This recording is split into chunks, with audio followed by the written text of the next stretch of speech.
Hello viewers, শুভ সকাল। আশা করি সবাই ভালো আছেন।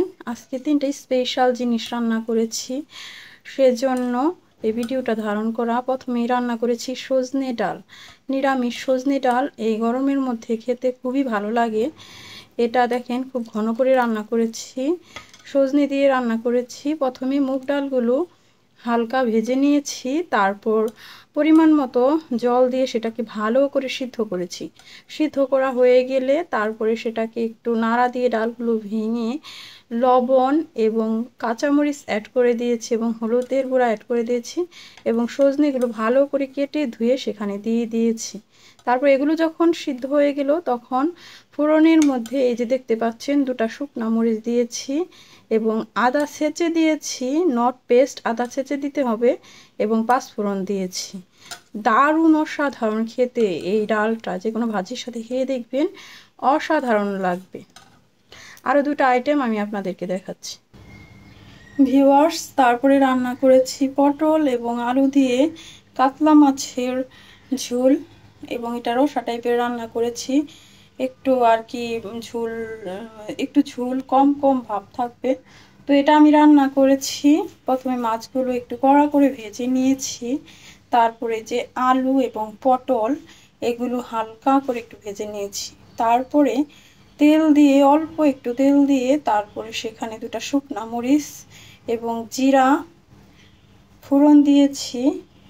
তারপরে টমেটো এবং আদার একটা পেস্ট করেছিলাম ব্লেন্ডারে, সেটা দিয়েছি। সাথে প্রয়োজনীয় হলুদ, মরিচের গুঁড়া এবং লবণ দিয়েছি। এই পেস্টগুলোকে খুব ভালোভাবে কষিয়ে নিয়েছি এবং সামান্য পানি দিয়ে কষিয়ে নিয়েছিলাম।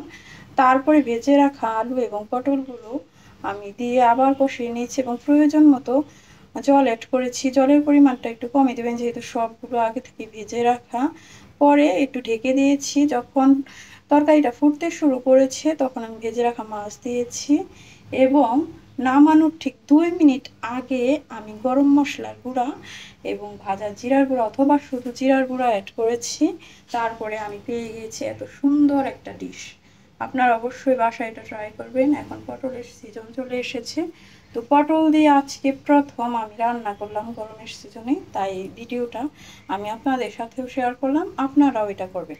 এবং আরেকটা স্পেশাল ডিশ যেটা আমার সবচেয়ে বেশি প্রিয়, সেটা এখন আপনাদের সাথে শেয়ার করছি ভিউয়ার্স। আপনারা কি দেখে চিনতে পারতেছেন? এই যে গরম গরম ধোয়া উঠতেছে, আমি এখনো রান্নার মাঝেই আছি, কিন্তু আমি আর কি এটা শেয়ার করে রাখতেছি।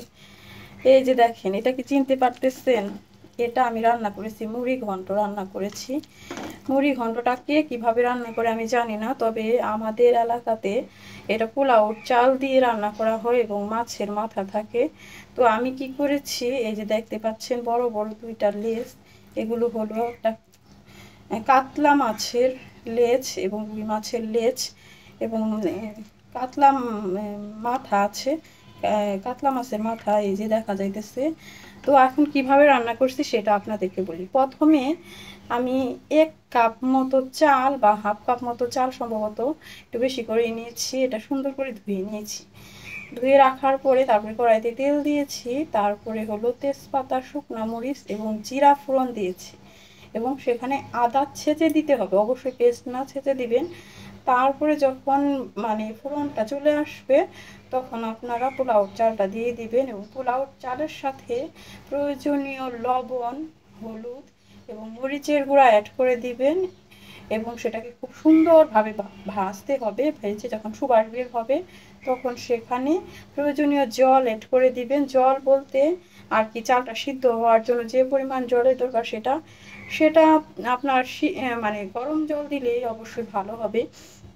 দেওয়ার পরে তারপরে হলো সেটাকে খুব সুন্দরভাবে ঢাকা দিয়ে দিবেন। যখন হলো জলটা ফুটতে শুরু করবে তখন এই যে মাছের দুইটা মাথা আমি অ্যাড করেছি এবং দুইটা লেজ অ্যাড করেছি, আপনারা আপনাদের প্রয়োজন মতো দিতে পারেন। তো সেগুলোকে আমি আগে ভেজে রেখেছিলাম কড়া করে মাছগুলো। এই মাছগুলো পরে কি করেছি, মাথাটা একটু পুঁতা দিয়ে ছেঁচে দিবেন।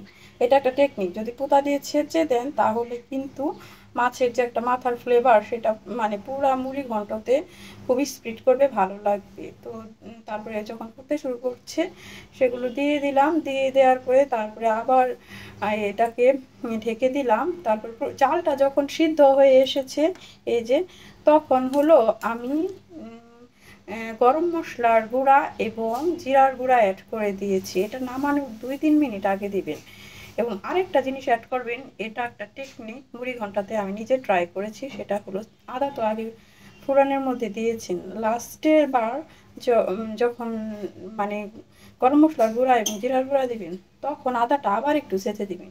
এর কারণে কিন্তু মুড়ি ঘন্টটা একবারে অতি মাত্রায় একটা অসাধারণ এবং আপনার মুড়ি ঘন্টটা অনেক ব্যতিক্রম হয়ে যাবে।